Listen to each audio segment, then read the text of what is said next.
વિશ્વની સૌથી મોટી 500 ચોરસ મીટરની સોલાર ડિસ્ક સ્થાપિત 2000 લોકોની રસોઈ અને એસી પ્લાન્ટ ચલાવવામાં થશે મદદરૂપ।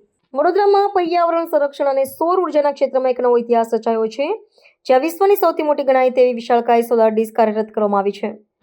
અંદાજે 500 ચોરસ મીટરના વિસ્તારમાં ફેલાયેલી આ અત્યાધુનિક સોલાર ડિસ્ક વડોદરાના ગોરજ સ્થિત મુનિ સેવા આશ્રમ ખાતે સ્થાપિત કરવામાં આવી છે। આ નવતર પ્રયોગ દ્વારા પુનઃપ્રાપ્યના ઉર્જાના મહત્તમ ઉપયોગ સાથે પરંપરાગત ઇંધણ પર બની નિર્ભરતા ઘટાડવા તરફ એક મક્કમ ડગલું ભરવામાં આવ્યું છે। આ પ્રોજેક્ટની કાર્યક્ષમતાની વાત કરીએ તો આ સોલર ડિસ્ક સૌર કોન્સન્ટ્રેટર ટેકનોલોજી પર આધારિત છે, જે સૂર્યના કિરણોને એક કેન્દ્રબિંદુ પર એકત્રિત કરી પ્રચંડ ગરમી પેદા કરે છે। આ ઉર્જાની મદદથી દૈનિક 2000થી વધુ વ્યક્તિઓ માટે રસોઈ તૈયાર કરી શકાશે અને સાથે જ 100 ટનની ક્ષમતા ધરાવતો વાતાનુકૂલિત પ્લાન્ટ પણ ચલાવી શકાશે। આ ટેકનોલોજીના અમલીકરણથી સંસ્થાના વીજળી અને રાંધણ ગેસના ખર્ચમાં ધરખમ ઘટાડો થશે અને લાંબા ગાળે ઉર્જાનું બિલ શૂન્ય થવાની પણ સંભાવના છે।